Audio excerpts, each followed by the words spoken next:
Namaste everyone, this is Dr. Pratibha K.S. Today I'll be presenting a lecture talk on Introduction to Genetics and Mendel's work. Okay, now let us go through the introduction part. The term genetics was first time given by W. Bateson in the year 1905. Although the beginning of science of genetics was made during the year 1900 by rediscovery of Mendel's work. Hope you'll understand the meaning of rediscovery. Okay, it means Mendel's work was not recognized during his lifetime. Later, after his death, his work was rediscovered by three botanists. Okay, let us understand the definition of genetics. Genetics can be described as a science which deals with the heredity and genetic variations in living beings. Whenever you use the terminology genetics, you must keep in your mind these two keywords, that is heredity and genetic variations. Okay. The biological science which deals with the mechanism of heredity and cause of variations in living beings.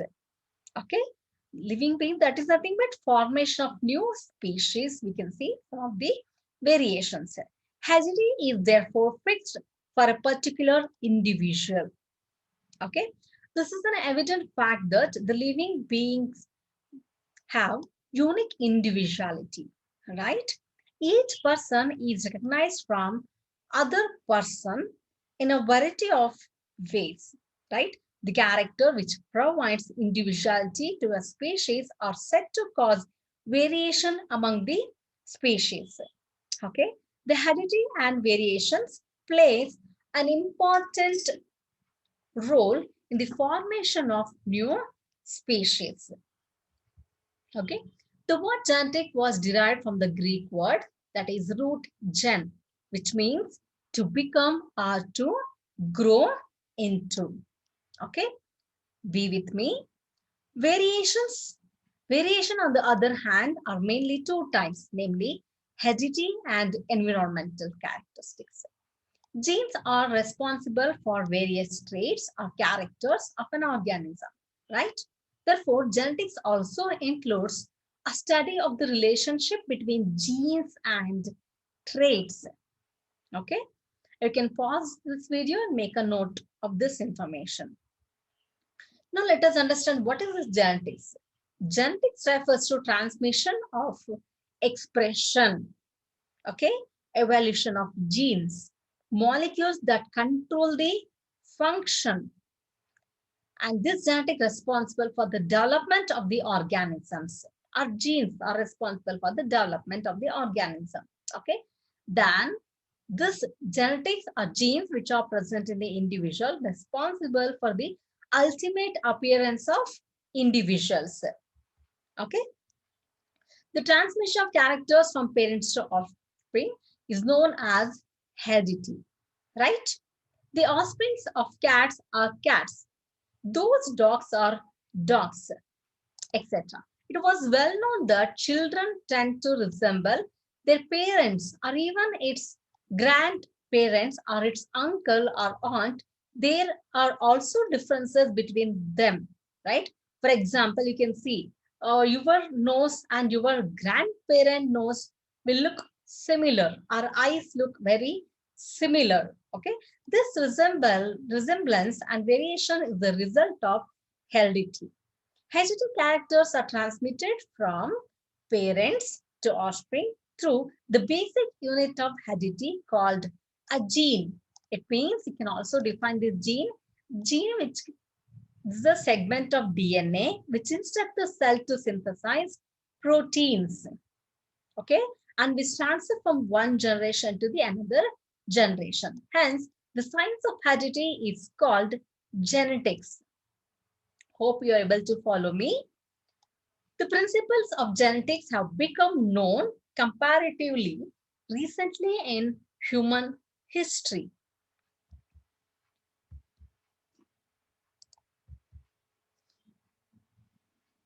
Gregor John Mendel was the father of genetics who proposed his laws of inheritance during the year 1865. Okay, Now let us understand who is this Gregor John Mendel. Gregor John Mendel was an Austrian monk and also a member of religious community, studied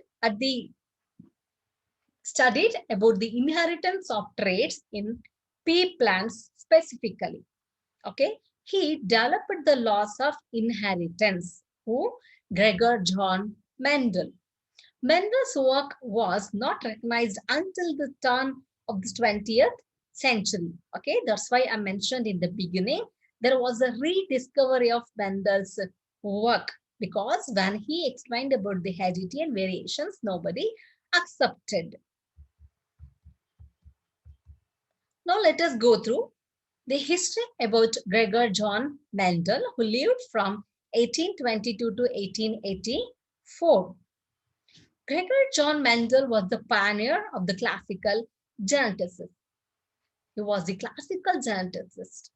Okay, he was actually a peasant's son born in July 22nd, 1822, the village of Heinzdans in Austria. His father was Anton Mendel, was the owner of a small farm. Okay, he is not from the very rich background. In the year 1843, he entered the Augustinian monastery, which is the religious community near Brunn of Austria, and was given the name Gregor. Okay, his name was actually John Mendel.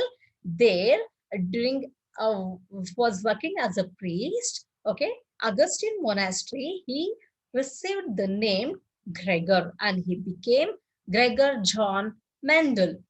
4 years later, he was ordained as a priest and became a teacher of mathematics and languages in high school.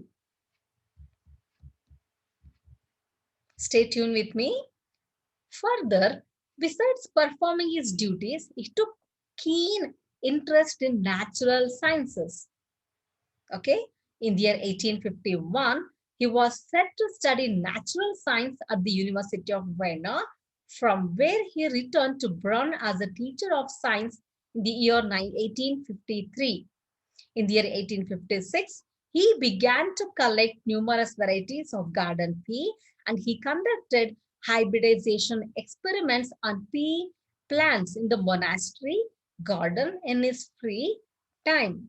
As he was very much interested towards the natural sciences, being a mathematician, he was actually putting all his calculative mathematical tools in the natural sciences. In the year 1865, he presented the results of his experiments in the paper entitled Experiments in Plant Hybridization. Dear students, if I'm going very quick, kindly pause the video and make a note,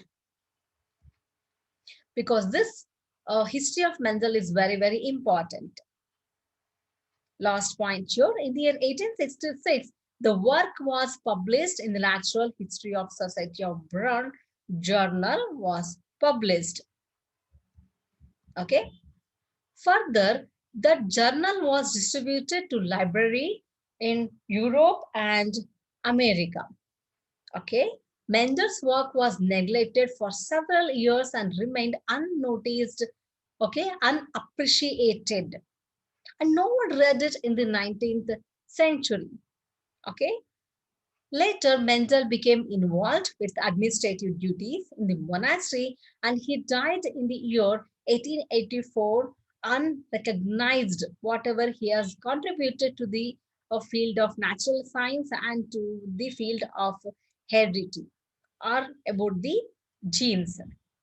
The pioneer of classical genetics died unknowingly. Okay, here you could see the three botanists Hugo de Veris, Carl Correns, and Eric van Teschmark independently rediscovered Mendel's work in the year 1900. Okay, from the proceedings of the Natural History Society of Brunn, which was published during the year 1866, while they were collecting the review papers for their work, that time accidentally they got the proceedings of Mendel's work and they independently rediscovered the Mendel's work. That was these three botanists' honest work can be seen over during that period of time. So these three botanists actually rediscovered the Mendel's work, and they did not take the credit of what they have done. Instead, they have given all the honors to the Gregor John Mendel. Okay, and they made Gregor John Mendel as a pioneer of genetics. Now let us go through rediscovery of Mendel's work. In the year 1900, Mendel's work was rediscovered. Okay, how? The editors of the reports of the German Botanical Society received three papers in that particular year. One was from Hugo de Vries, who was a Dutch botanist from Holland. Erich van Teschmark, who was an Austrian botanist, Karl Correns, professor of botany from Germany. All these three botanists sent their letter to the German Botanical Society about the Mendel's work, which was published earlier. Okay, all three workers, that is botanists, became acquainted with Mendel articles, offered them completing their experiment, and while preparing their articles for publication. Okay, they recognized Mendel's work and independently rediscovered it. At present, Gregor John Mendel called the father of genetics. Okay, so this is all about the rediscovery of Mendel's work. Now let us go through Mendel's work. Mendel's first work was selection of experimental material. He was very much keen about the selection of the material for his experiment. Okay, Mendel had certain considerations in his mind about the choice of suitable material, and he performed several experiments on pea plant. Okay, if any person is doing any kind of research activity or any kind of a project, no, the experimental material is very, very important. So before selecting the experiment material, he had some consideration in his mind. Okay, and whatever he selected the experiment material, that plant botanical name was Pisum sativa. Okay, in that he observed some whatever he had in his mind, some certain consideration, no, to choose a suitable material. In that, first one was variation. Okay, the organism chosen for the genetical experiments. Now, it's as written, genetic experiments should have a number of detectable differences, and while studying at a time, only single detectable character should be studied. Okay, the numberable detectable differences means that maybe a height of the plant or color of the leaf, or maybe um, a seed, or maybe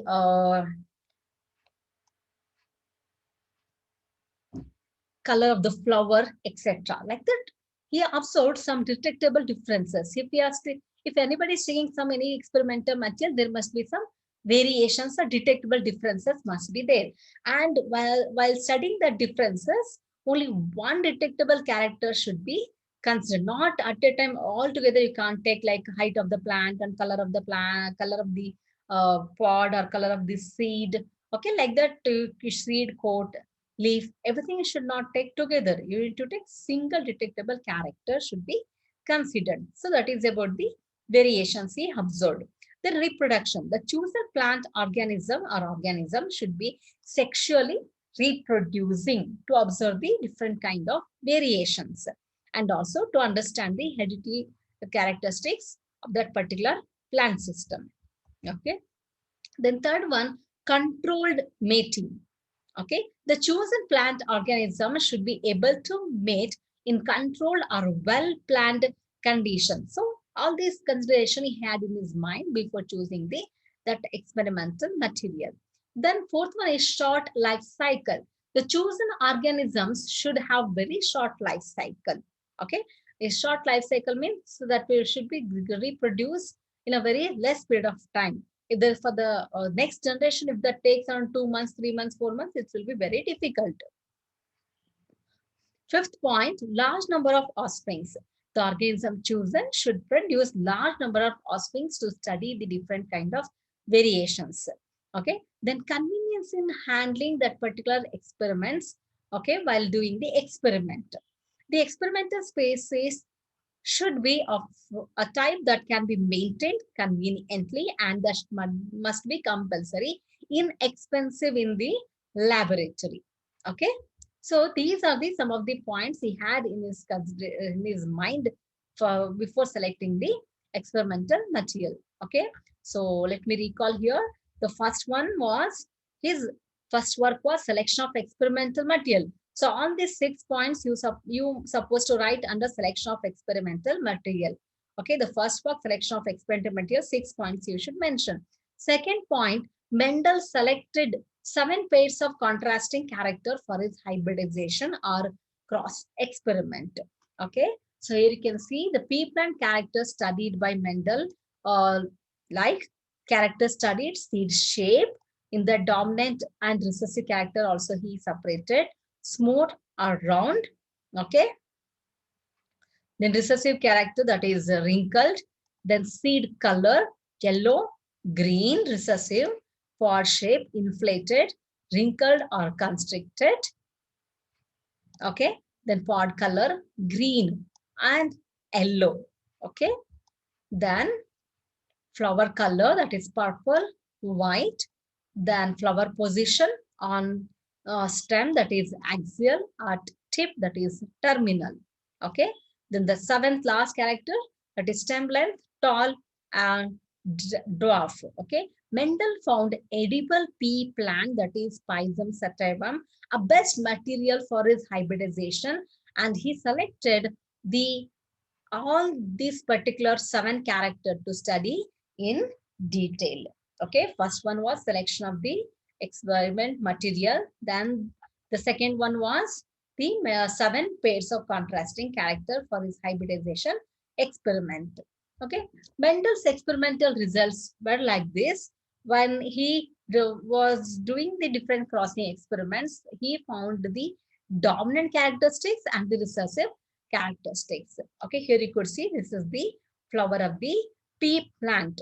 The flower of the pea plant reproductive part is constructed in such a way that that was actually giving us self fertilization or self pollination was happening. Okay, and you self fertilization in this case, what happens? The male anther which used to fall on the female one and undergoes fertilization and further responsible for the germination. Okay, which gives the new formation of life. Third character, that is Mendel performed several experiments on Pisum sativum and was successfully it was successful mainly due to the some of the characteristics like pea plants can be easily grown and complete their life cycle within a few months. Okay, because of the short life cycle span, he was very successful. It means he got several successive generations, okay, for the study purpose. He studied single trait at a time. Okay, one particular character he studied, that may be a dominant character or recessive characteristic, and later he come to the conclusion that okay, these in this particular character stem length of the length of the plant, the tall is the dominant characteristics and dwarf one is the recessive characteristics. Like that, he came to the conclusion.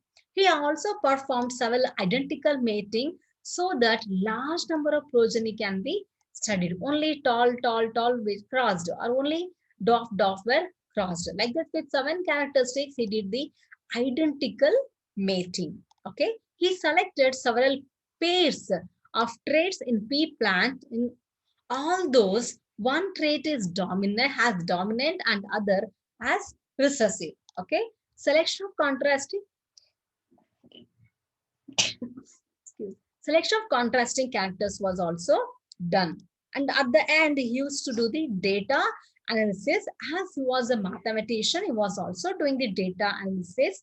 He was approaching all the statistical tool to understand these particular plant variations. Okay. Fourth, his work was Mendel did crossing techniques. Okay.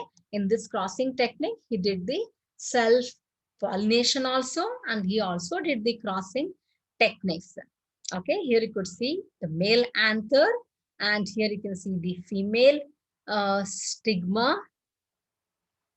Okay, and due to self-pollination, we pollination of once the zygote form, then from that we used to get the new life or new offsprings. Okay, and he also did the cross crossing technique. Okay, by avoiding the self pollination.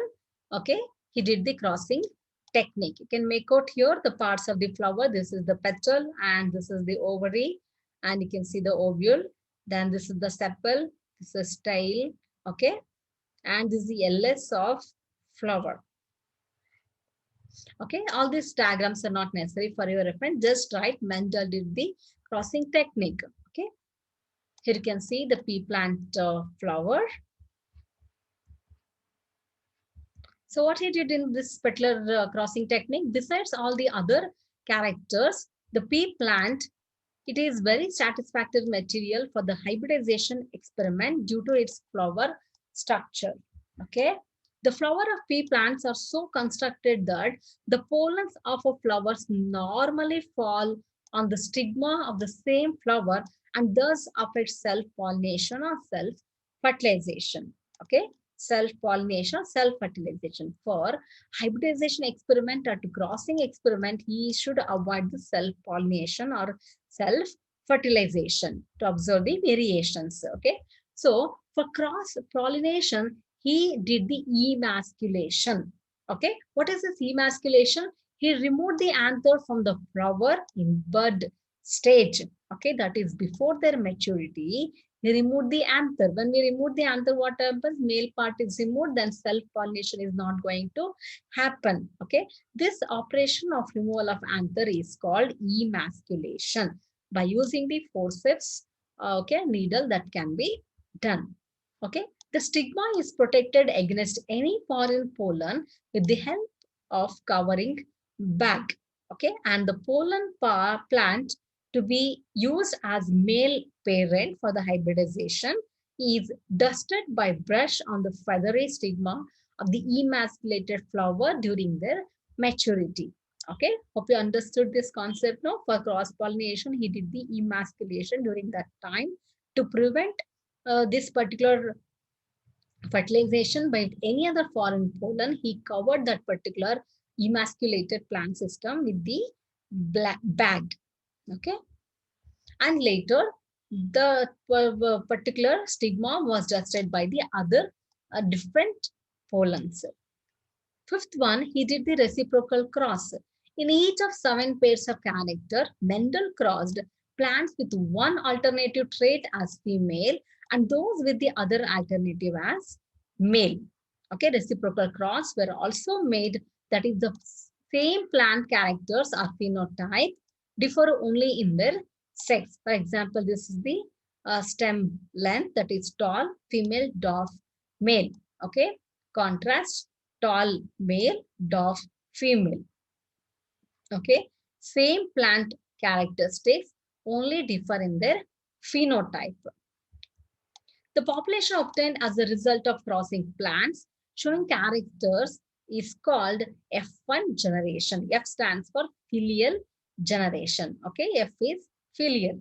The progeny of F1 plants was then obtained by self-fertilization and it forms the F2 generation, second filial generation. Similarly, we can also obtain F3, F4, etc. generations can also be obtained. Okay, so this is about the reciprocal cross. Further, let us go through pure breeding. To get exact results in the breeding experiment, Mendel crossed pure variety of pea plants for a single character. Okay, Mendel adopted self-fertilization technique for it. It means to obtain the same characters, tall plant, tall plant, tall plant. So the homozygous plant, that is tall plant with the tall plant, homozygous. Okay, crossed and he obtained the pure breedings. To get pure character for tallness, he self-fertilized at tall pea plant for many generations, still the resulted offsprings always produce only tall plants. He did this kind of self-fertilization for several generations until he got that particular confidence that they will give only the pure breedings. Likewise, he got genetically pure variety for dwarf pea plants. He did for all the dominant characteristics and he did for all the recessive characteristics. Okay.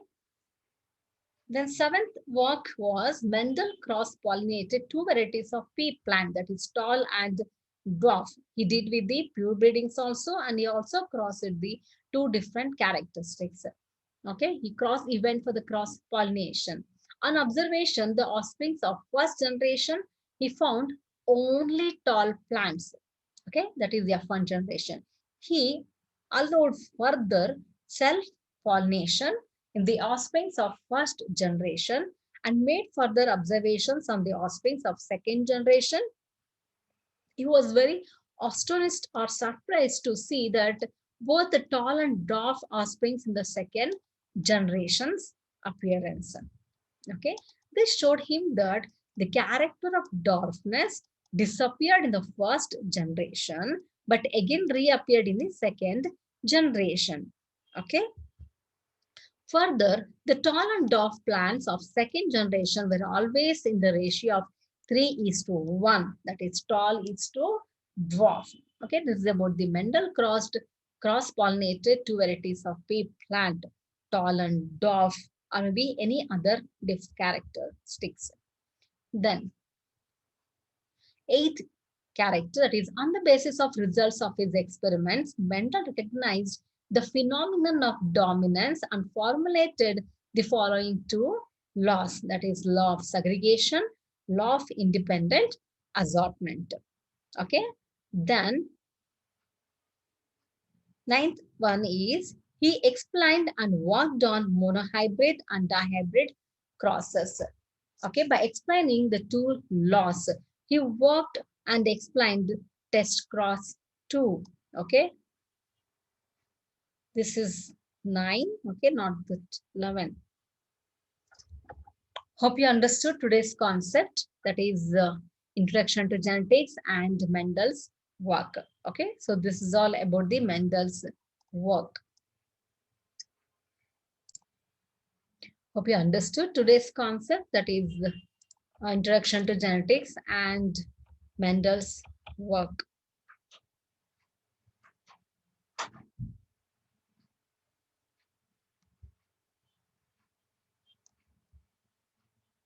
Right? From the beginning, we went through introduction to genetics, right? And general information about the genetics and history of Gregor John Mendel, right? And we went through the certain considerations which was kept by Gregor John Mendel and also rediscovery of Mendel's work.